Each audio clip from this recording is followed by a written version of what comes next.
Assalomu alaykum qadrli muxlislar. Sizlar bilan birgalikda Pseudo Expert Food kanali va keling bugun Angliya Premyer Ligasining 33-turdan o'rin olgan ikkita markaziy uchrashuvga e'tiborimizni qaratamiz. Keling, asosiy uchrashuvni sal keyinga olib qo'yamizda, nisbatan Chempionlar Ligasi uchun yo'llanmasi uchun kurash kechayotgan jamoalar o'rtasidagi uchrashuvga nazar tashlaymiz. Manchester United mehmonda Stamford Bridge'ga bordi. Chelsea o'z uyida Manchester Unitedga qarshi maydonga tushdi. Juda qiziqarli uchrashuv bo'lishi aniq edi, chunki bu jamoalar tarixan bir-biri bilan har doim kuchli qarama-qarshiliklar bo'lgan. Chempionlik uchun kurashlarni eslaymiz. Jose Mourinho, Sir Alex Ferguson davrlarida bu ikki grand klubning qarama-qarshiligi hozirgi Arsenal hamda Manchester City o'rtasidagidan ham qiziqarliroq va barchaga yoqadigan edi. Xo'p, ikki jamoa ham bu uchrashuvga yaxshi kayfiyat bilan kelgani yo'q. Manchester United Leedsga o'z maydonida mag'lubiyatga uchragan bo'lsa, Chelsea Manchester Cityga mag'lub bo'lgan edi. Endi umuman bu uchrashuvning oldidagi qiziqarli yangiliklar yoki umuman Manchester United'dagi yo'qotishlar. Manchester United'ning markaziy himoyachilari De Ligt, Yoro, Martinez hamda Maguire bu uchrashuvda maydonga tusha olmas edi. Ayrimlar diskvalifikatsiya sababli, ayrimlari esa qizil kartochka sababli.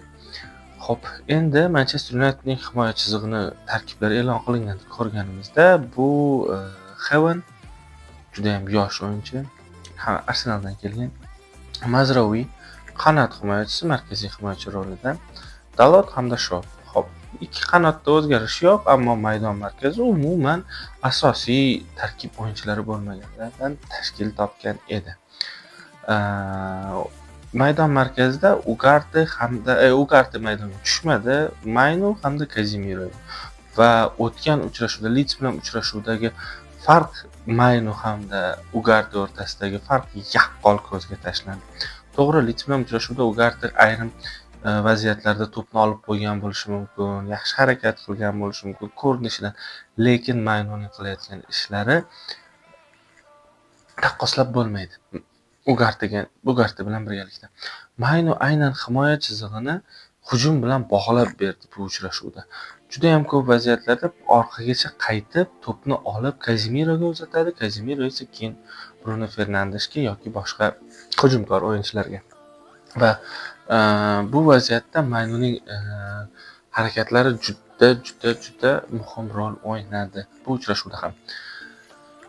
Endi Chelseaga keladigan bo'lsak, Chelsea o'yinni yaxshi boshladi. Chelsea to'g'risini aytganda g'alabaga loyiqroq hatto o'yin ko'rsatdi desak adashmagan bo'lamiz. Ammo bu futbol va futbolda har doim ham yaxshiroq o'ynagan jamoa g'alaba qozonavermaydi. Biz buni ko'p marta guvohi bo'lganmiz. To'g'risini aytganda Manchester United ham nisbatan tartibli himoyalandi. Bir-ikki vaziyatlarni aytmaganda, umuman olganda Manchester United ham yaxshi himoyalandi. Estevao hamda Neto ikki qanotdagi o'yinchilar juda yorqin va juda yaxshi o'yinni boshlashdi, ammo Estevao keraksiz joyda yerni tepib jarohat olib maydondan chiqib ketdi va uning o'rniga Manchester muxlislari sevgan Alejandro Garnacho maydonga tushdi. Alejandro Garnacho nima uchun maydonga tushdi va nimalar qildi, bu hammani hayron qoldirgan yo'q nazarimizda. Alejandro Garnachodan qanaqadir bir Noreal, Messi kabi o'yinlarni kutish noto'g'ri edi. Va aslini olganda Manchester Unitedning birinchi golida ham Garnachoning aybi bor.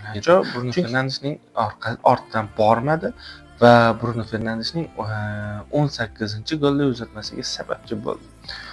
Himoyadagi o'yinchilar ham Kunyani nimaga ushlashmadi? Umuman tushunarsiz holat. Biri Sheshkoni ushlayotgan bo'lsa, biri darvozaga yaqin turgan edi. Shu oradan Kunya keldi va gol urib ketdi. Va Palmerning reaksiyasi qiziqarli edi. Palmer o'sha vaziyatda ko'pchilik e'tibor bermagan bo'lsa kerak, ammo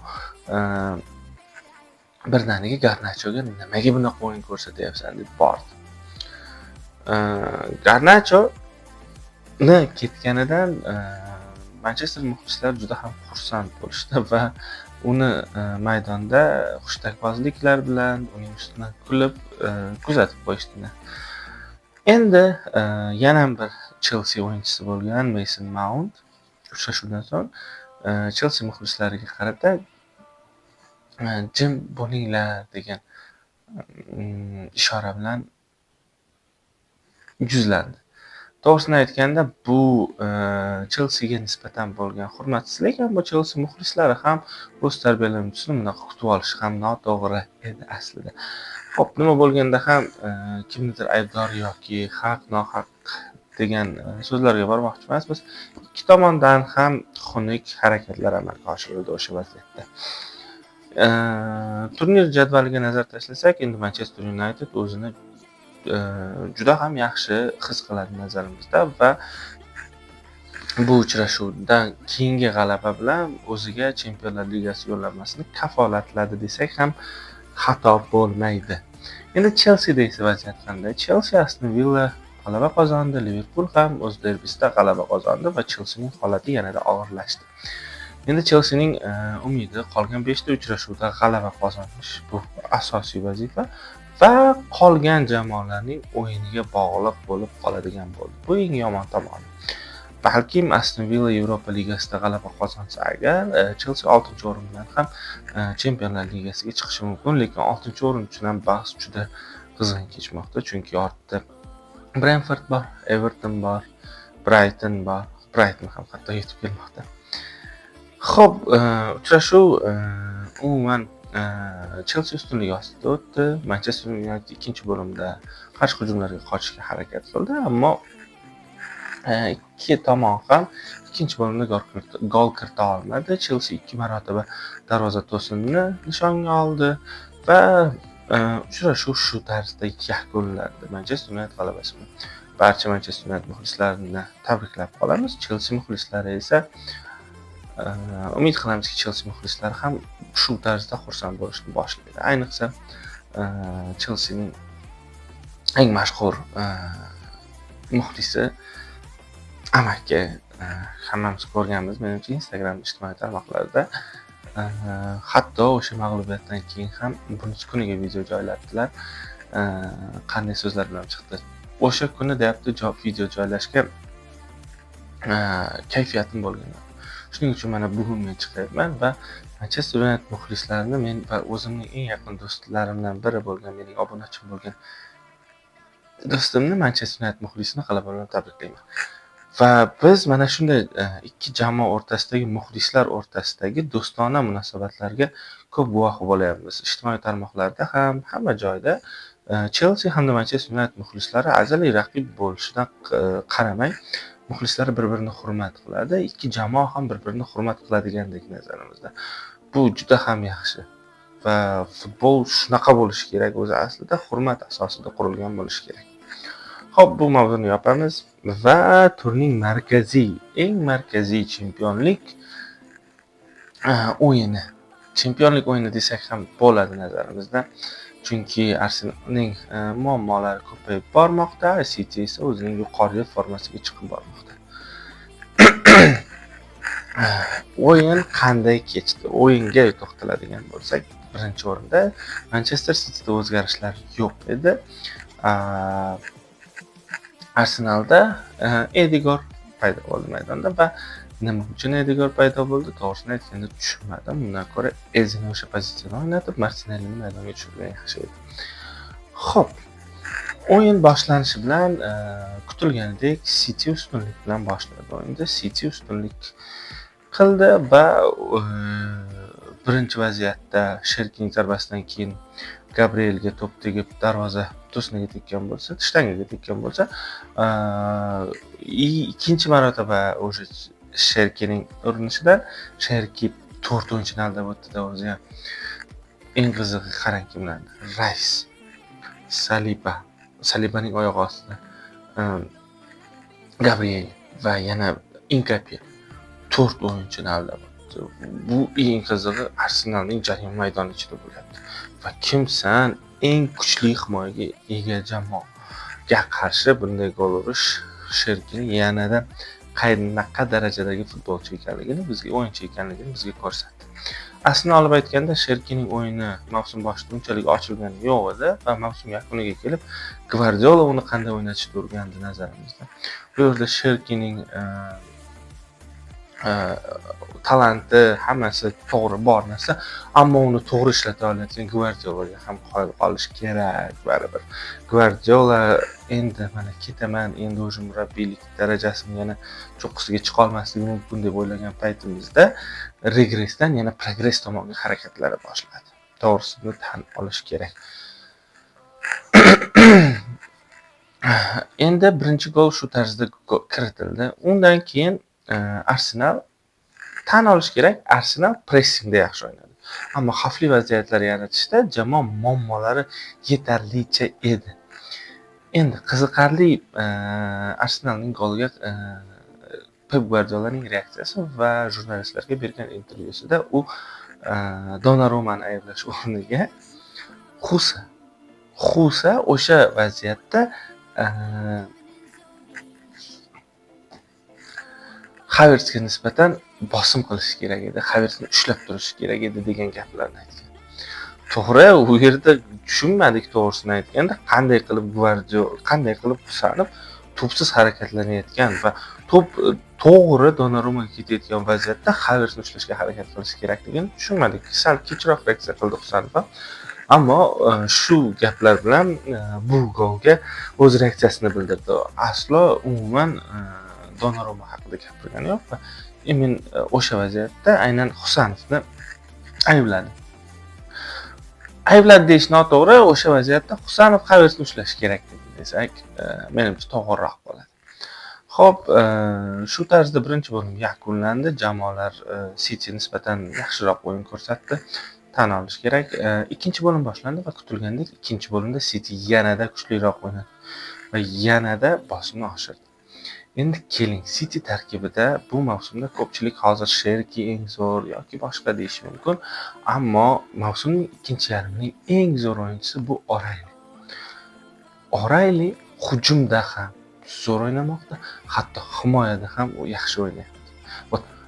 Oldinlari birinchi davrada uning himoyadagi xatolari sabab hujumdagi harakatlari ko'rinmayotgan edi. Lekin hozir u himoyada ham yaxshi yordam beryapti o'z jamoasiga va hujumda ideal o'ynashni boshlayapti.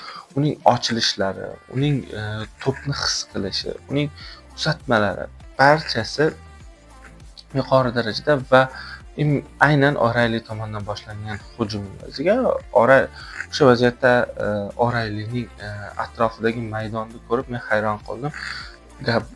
Saliba, Gabriel orqaroqda bu tomondan Rice qaytishga harakat qilyapti.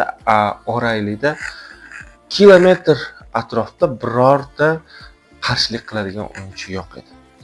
Bu aynan Arsenalning xatosi, Arsenalning pozitsion xatosi bo'ldi va shuning hisobiga ikkinchi gol keldi. Va o'shandan keyingina Arsenal futbol o'ynashni boshladi. Keling, tan olaylik, Arsenal nimadir yo'qotishni boshlamasa, futbol o'ynashni boshlamaydi. Arsenal 60-daqiqa, 65-daqiqada gol urgan bo'lsa, 64-daqiqagacha 1-1 hisobni ushlab qolish niyatida edi. Buni tan olaylik, Arsenal muxlislari ham hamma tan olishi kerak. Arsenal hisobni ushlashga o'ynadi o'sha vaziyatda.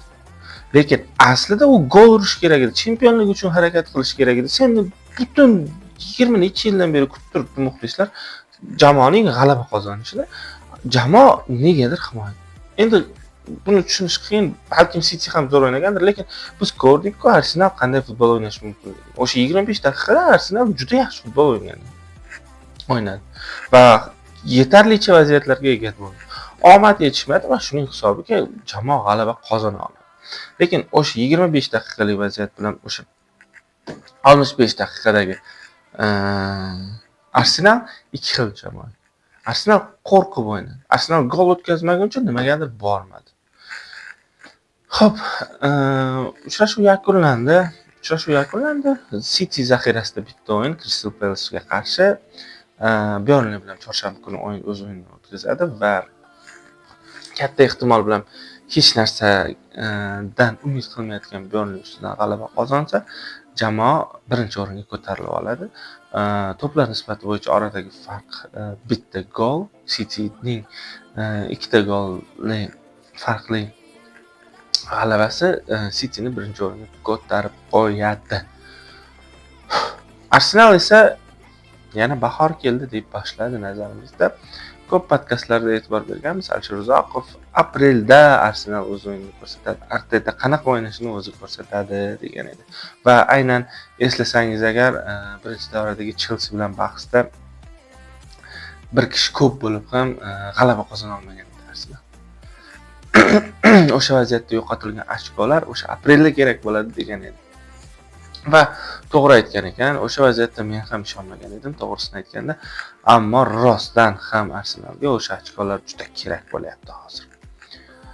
Xo'sh, Arsenalni endi Chempionlar Ligasidagi o'yin Atleticoga o'yin kutib turibdi. Undan tashqari yana 5 ta chempionatdagi tur Arsenalga oson bo'lmaydi. City o'ziga bo'lgan ishonchi ortib bo'lgan. Cityni to'xtatish nazarimizda qiyin va bu vaziyatda chempionlik Arsenalga g'alaba chempion bo'ladigan bo'lsa, qo'llarimizni ko'tarib tan olamiz. Tan olishimiz shart hamma muxlislar.